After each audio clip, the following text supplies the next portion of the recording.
Hello' everyone, সকলোকে পুনৰবাৰ স্বাগতম জনাইছোঁ স্মাৰ্ট লাৰ্ণিং ইউটিউব চেনেলটোলৈ। আজি আমি ইণ্টাৰভিউত আহিব পৰা সম্ভাৱ্য কিছুমান জিকে কুৱেশ্যন ডিছকাছ কৰিম। ইতিমধ্যে ইণ্টাৰভিউ প্ৰিপেৰেশ্যনত আপোনালোকৰ পাৰ্চনেলিটি টেষ্ট আৰু ছেল্ফ কনফিডেঞ্চ কেনেকৈ আপোনালোকৰ চেক কৰিব আছেনে নাই, সেইটোৰ ওপৰত আমি ইতিমধ্যে ভিডিঅ' এটা চিৰিজ চলাই আছোঁ। যদি আপোনালোকে ভিডিঅ'সমূহ চোৱা নাই সেইটো চাব, আপোনালোকৰ বহুখিনি হেল্প হ'ব। মই লিংক ডেছক্ৰিপশ্যন বক্সত দি দিম, আপোনালোকে চাব পাৰে। কিন্তু ইণ্টাৰভিউত কেৱল পাৰ্চনেলিটি টেষ্ট আৰু ছেল্ফ কনফিডেঞ্চ চেক কৰিবলৈ কুৱেশ্যন সোধা নহয়, আপোনালোকৰ জেনেৰেল নলেজো অলপ পৰিমাণে আপোনালোকৰ জেনেৰেল নলেজ আপোনালোকৰ ৰাজ্যখনৰ ওপৰত, আপোনালোকৰ জিলাখনৰ ওপৰত জেনেৰেল নলেজ আপোনালোকৰ আছেনে নাই সেইটো কিন্তু চেক কৰে, যিহেতু আপুনি এটা ৰিটেন এক্সাম পাছ কৰি পেলাই আহিছে। ঠিক আছে, ব'লক ভিডিঅ'টো ষ্টাৰ্ট কৰোঁ। আজি হৈছে প্ৰথমটো ভিডিঅ'। মই যিমানটা ভিডিঅ' লাগে সেই ভিডিঅ'টোত আমাৰ অসমৰ বিষয়ে অতি গুৰুত্বপূৰ্ণ কিছুমান কুৱেশ্যন ডিছকাছ কৰিব যত্ন কৰিম। আজি এটি সুন্দৰ মটিভেশ্যন লাইনেৰে মই ভিডিঅ'টো ষ্টাৰ্ট কৰিব বিচাৰোঁ। কথাটো হৈছে এনেকুৱা ধৰণৰ: সফলতাৰ আনন্দ উপভোগ কৰাটো ভাল কথা, সফলতাৰ আনন্দ উপভোগ কৰাটো ভাল কথা, কিন্তু তাতকৈ অধিক গুৰুত্বপূৰ্ণ আপোনাৰ অসফলতাৰ পৰা জ্ঞান লোৱাটো। সফলতাততো আপুনি আনন্দ কৰিবই, কিবা এটা সফলতা আপুনি অৰ্জন কৰিছে, কষ্ট কৰি পেলাই আনন্দ আপোনালোকে কৰিব, আৰু সফলতাত কিন্তু আপোনাৰ লগত সকলো থাকিব। কিন্তু অসফলতাৰ পৰা জ্ঞান লোৱাটো হৈছে তাতকৈ বেছি ইম্পৰ্টেণ্ট, কাৰণ সফলতা এবাৰতে নাহে। কষ্ট কৰি পেলাই কনচিষ্টেঞ্চি, ডিচিপ্লিন, উইল পাৱাৰ, আপোনালোকৰ ইচ্ছা শক্তি গোটেইখিনি মিলি পেলাই সফলতা আহে। সেইখিনি কিন্তু বহুত বেছি ইম্পৰ্টেণ্ট। সফল আপোনালোকে যেতিয়া হৈ যাব তেতিয়া আপোনাৰ লগত সকলো থাকিব, কিন্তু যেতিয়া আপুনি চেষ্টা কৰি আছে, আপুনি জানে আপুনি নিজৰ বেষ্ট দি আছে, আপুনি দিনে ৰাতি কষ্ট কৰি আছে, কিন্তু আপোনালোকে সেই ফলাফলটো পোৱা নাই। এদিন নহয় এদিন আপোনালোকে পাব। যেতিয়া আপুনি পাই যাব তেতিয়া কিন্তু আপোনাৰ লগত সকলো মানুহ থাকিব, কিন্তু যেতিয়া আপুনি অসফল হৈ থাকিব তেতিয়া আপোনাৰ আটাইতকৈ বেছি ডাঙৰ বন্ধু, আপোনাৰ আটাইতকৈ বেছি ডাঙৰ ফ্ৰেণ্ড হৈছে আপোনাৰ নিজৰ মনটো, আপোনাৰ নিজৰ কনফিডেঞ্চ। নাই, মই আকৌ চেষ্টা কৰিম। এবাৰ নোৱাৰিব, দুবাৰ নোৱাৰিব, তিনিবাৰ নোৱাৰিব, চাৰিবাৰটো পাৰিব আপোনালোকে। আপোনালোকৰ সেইটো টাইমত আপোনাৰ মনোবল, আপোনালোকৰ যিটো ছেল্ফ কনফিডেঞ্চ আছে, আপোনালোকৰ যিটো উইল পাৱাৰ আছে, আপোনালোকৰ যিটো দৃঢ় প্ৰতিজ্ঞা আছে, আপোনালোকে কিবা এটা কৰিব, সেইটো আটাইতকৈ বেছি ইম্পৰ্টেণ্ট। মন নাভাঙিব, আপোনালোকে সদায় চেষ্টা চলাই যাব জীৱনত। ঠিক আছে, ব'লক আজি ভিডিঅ'টো ষ্টাৰ্ট কৰোঁ।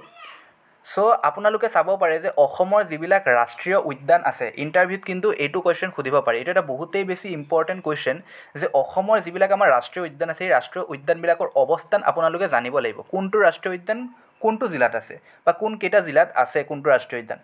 আৰু তাৰ উপৰি আপোনালোকে কিছুমান বংশৰ প্ৰতিষ্ঠাতা অসমৰ বংশসমূহৰ, সেইবিলাকো আপোনালোকে চাব লাগিব। ব'লক আজি এতিয়া চাওক, প্ৰথমটো হৈছে যে আমাৰ কাজিৰঙা ৰাষ্ট্ৰীয় উদ্যান। কাজিৰঙা ৰাষ্ট্ৰীয় উদ্যান মই লগতে কিছুমান এডিশ্যনেল কথা কৈ গৈ আছোঁ, আপোনালোকে সেইখিনিও নোট কৰিব। কাজিৰঙা ৰাষ্ট্ৰীয় উদ্যান ক'ত আছে আপোনালোকে মনত ৰাখিব, নগাঁও আৰু গোলাঘাট জিলাত আছে কাজিৰঙা ৰাষ্ট্ৰীয় উদ্যান।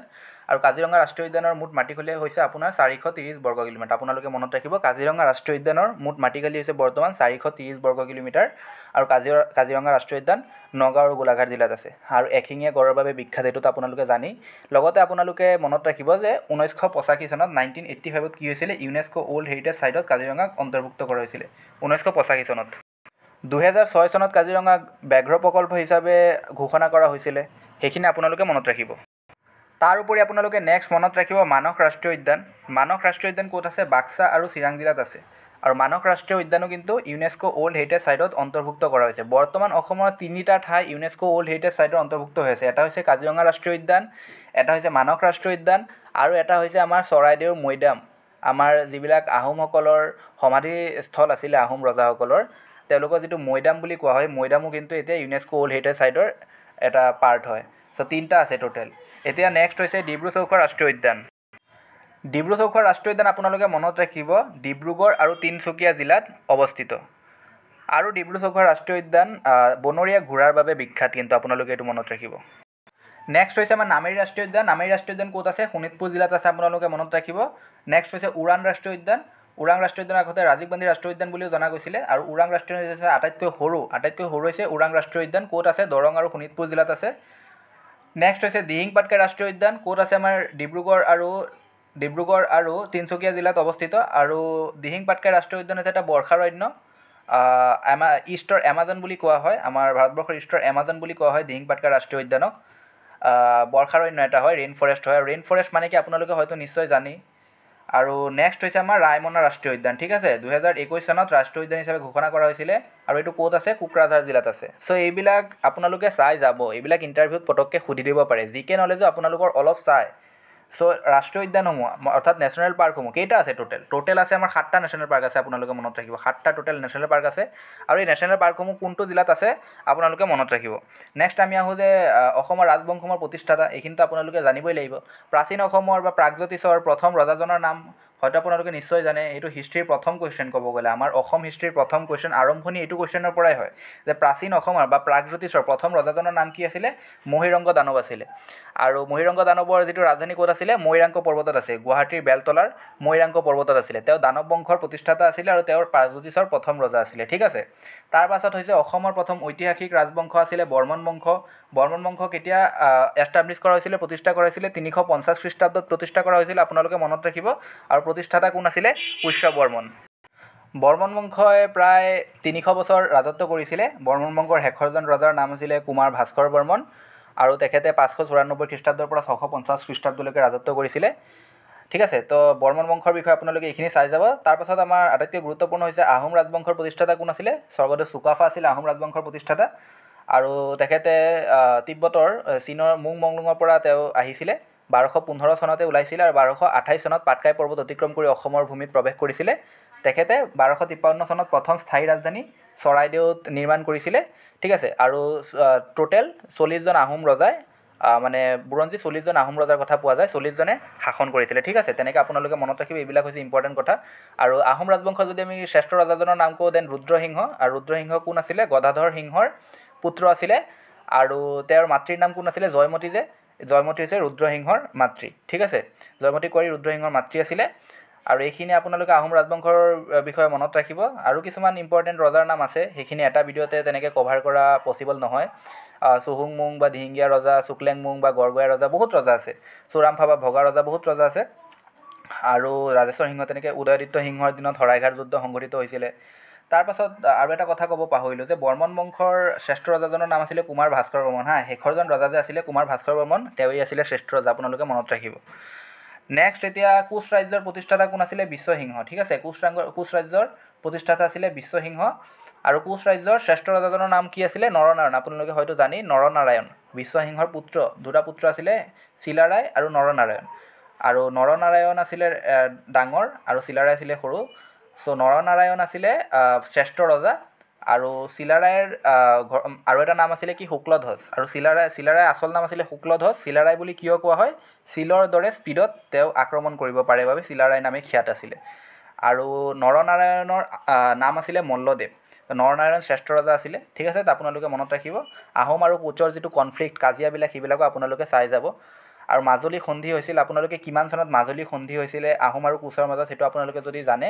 কমেণ্টত জনাব তাৰপাছত আমি আহোঁ কিছুমান ইম্পৰ্টেণ্ট ডেটছ আছে সেই ডেটছবিলাকৰ বিষয়ে আমি মনত ৰাখিব লাগিব চ' প্ৰথম হৈছে যিটো আমাৰ লাচিত দিৱস আমাৰ 24 নৱেম্বৰ তাৰিখে পালন কৰা হয় সেইটো আপোনালোকে মনত ৰাখিব নেক্সট হৈছে আমাৰ অসম দিৱস 2 ডিচেম্বৰ তাৰিখে পালন কৰা হয় ইয়াণ্ডাবু সন্ধি কেতিয়া হৈছিল সেইটো আপোনালোকে মনত ৰাখিব পাৰে এইবিলাক কুৱেশ্যন আহিব পাৰে বহুত বেছি চান্স আছে সেইকাৰণে মই এইবিলাক কুৱেশ্যন ইনক্লুড কৰিছোঁ ইয়াণ্ডাবু সন্ধি 1826 চনৰ 24 ফেব্ৰুৱাৰীত মানে কৰা হৈছিল আৰু কোন আছিলে ইয়াণ্ডাবু সন্ধিত ব্ৰিটিছ আৰু মান ৰজাৰ মাজত সংঘটিত হৈছিলে ব্ৰিটিছসকল আৰু মান ৰজাৰ মাজত সংঘটিত হৈছিলে ব্ৰহ্মদেশৰ ৰজাৰ মাজত ইয়াণ্ডাবু সন্ধি সংঘটিত হৈছিলে আৰু ইয়াণ্ডাবু সন্ধিৰ পাছতেই আহোম ৰাজত্বৰ অন্ত পৰে আৰু ব্ৰিটিছ শাসন আৰম্ভ হয় অসমত তাৰ পাছত হৈছে শৰাইঘাট যুদ্ধ বহুতেই এটা ইম্পৰ্টেণ্ট মানে যুদ্ধ বুলি ক'ব লাগিব আৰু শৰাইঘাটৰ যুদ্ধটো ইয়াত আপোনালোকে 1671 সংঘটিত হৈছিলে 1671 চনত সংঘটিত হৈছিলে শৰাইঘাটৰ যুদ্ধ আৰু শৰাইঘাটৰ যুদ্ধৰ সময়ত আহোম ৰজা কোন আছিলে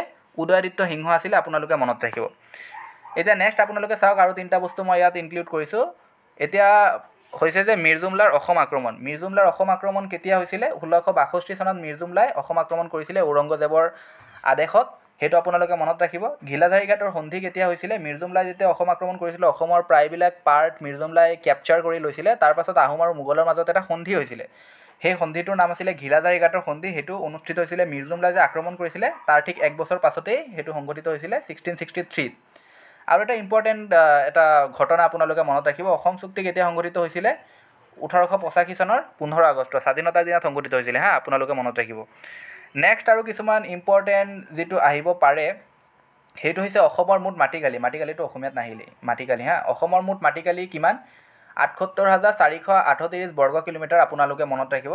বহুতেই ইজি কুৱেশ্যন এইবিলাক, কিন্তু ইণ্টাৰভিউত এইবিলাক সুধিব পাৰে কিন্তু পটককৈ, ঠিক আছে। চ' সেইটো টাইমত আপোনালোকে নাৰ্ভাছ নহ'ব, জনা কুৱেশ্যনবিলাক যাতে আপুনি পাহৰি নাযায়।